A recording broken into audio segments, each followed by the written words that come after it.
트라우마는 작용이 조금 달라요. 트라우마처럼 강력한 감정은요, 이렇게 대뇌까지 거치지 않고요, 바로 강력하게 쑥 들어가서 어딘가로 무의식에 남아있어요. 그래서 트라우마 치료를 되게 어려워하시는 분들이 많고요. 당연히 어렵습니다. 굉장히 무섭기 때문에 억압시켜 놓은 것들이거든요. 그래서 프로이트도 억압 심리적인 방어 기제로 이런 것들을 되게 많이 이야기하는데요. 무의식 중에서 두려움이나 이런 것들 다 억압시켜 놓는 이유가 이게 튀어져 나왔을 때 내가 어떤 행동을 할지 모르기 때문에 이렇게 꾹꾹 눌러 담는 거예요. 그래서 이런 트라우마들이 그 안에 쑥 숨어 들어가 있는 경우 되게 많습니다. 대부분 겉으로 드러나지도 않고요. 한 가지를 딱 건드려졌을 때 팍 터지는 경우 되게 많죠. 그래서 감정이 사실은 의사결정을 좌우한다는 게 이 가운데 있는 데가 뭐라고요? 중뇌의 다른 말이 뭐라고요? 감정뇌.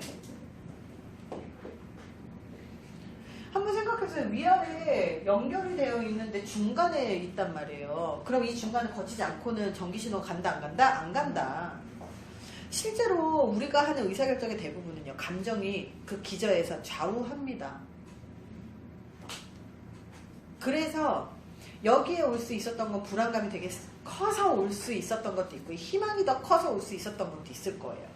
그 불안감이 어떤 불안감이냐에 따라서 오기 싫을 수도 있고 오고 싶을 수도 있어요. 만약에 원래 불안하다라는 것들의 감정이 이렇게 원래 있어요. 우리는 원래 인간은 원래 다 불안해요. 태어나면서부터 죽을 때까지 불안감은 숨겨져 있습니다.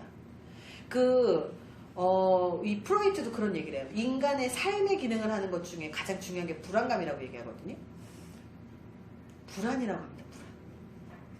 그렇다면 이 불안을 우리는 매번 느끼고 있는데요. 원래 본능적으로 불안감을 느껴야 살아요. 근데 이 불안감을 같이 느끼지만 이걸 어떻게 해석하느냐에 따라 또 달라져요. 이 해석을 어떤 사람들은 여기에서 이거 배워도 되겠어? 이렇게 불안하잖아요. 그럼 여기를 안 오는 거예요.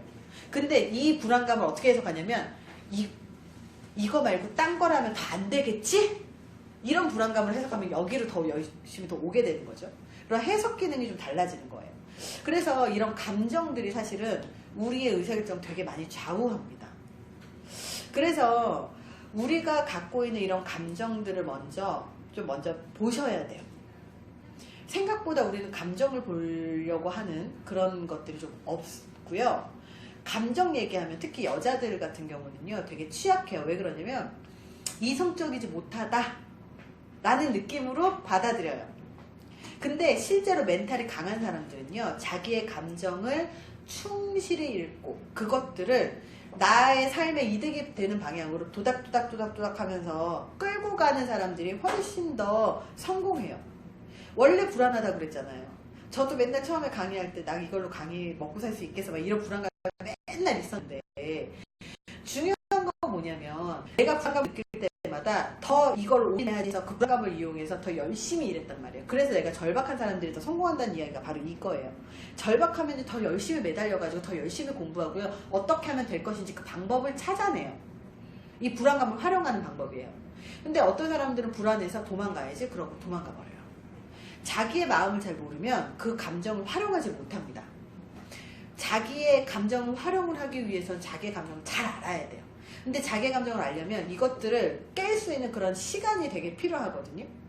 근데 스스로 혼자 내 감정을 느낀다고 해서 이 감정을 잘 알고 조절할 수 있는 게 또 아니에요.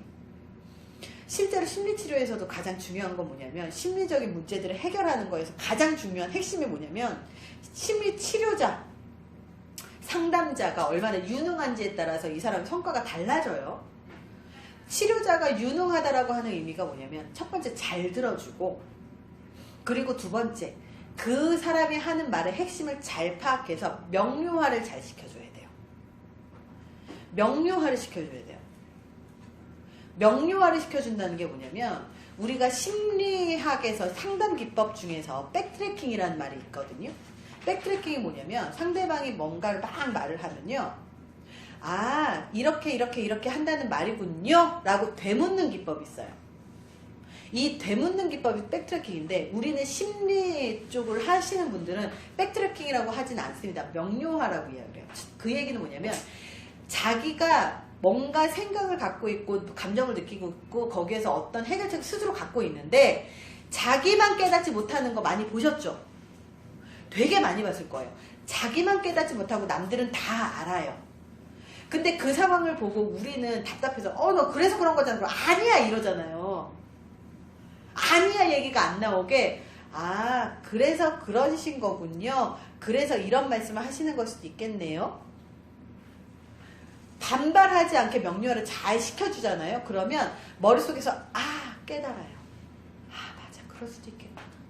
아니면 자기가 막 얘기하는 순간에 자기가 스스로 깨닫기도 해요. 근데 스스로 깨닫게 하기 위해서 잘 들어주는 게 첫 번째입니다. 섣불리 당신 그래서 이랬잖아 딱 정리를 해버리잖아요. 그럼 되게 기분 나빠요. 그래서 잘 듣다 보면 스스로 깨달아지거든요.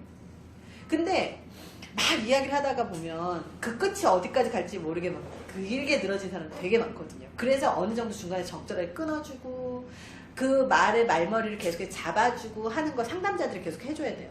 이거는 훈련만이 됩니다. 그리고 이 상담의 목적이 명확하면요. 자꾸 멀리 딴 데로 산초벽으로 빠지려고 하는 걸 다시 끌고 올 수가 있어요. 그래서 이렇게 상대방이 스스로 깨닫게 만드는 작업 혹은 상대방이 스스로 깨닫지 못하면 옆에서 도와주는 작업들을 이 옆에 있는 테라피스트, 상담자들이 좀 많이 합니다. 그리고 나서 교육을 하기도 해요. 나중에 다 종료가 되고 나면 교육을 하기도 해요. 그래서 우리 그 감정조절 전문가들은 심호흡하는 훈련, 감정을 멈추는 훈련, 말하는 훈련들을 시킵니다. 근데 여기는 이 아로마 쪽으로 하잖아요. 그럼 아로마로서 어떻게 다가갈 것인가에 대해서 솔루션을 제공해서 그걸로 훈련이 되는 거예요. 그래서 상담자이자 훈련가이자 이런 여러 가지 역할을 동시에 수행합니다. 이 상담을 하시는 분들은. 그래서 우리의 것들을 먼저 파악을 하고 우리가 어떤 상황에서 어떤 감정을 느끼고 있는지도 파악을 하고 그리고 난 다음에 내가 혹시라도 상처받은 게 있다면 그런 것들도 스스로 좀 치유를 할 수 있게끔 우리가 좀 서로 도와주셔야 돼요.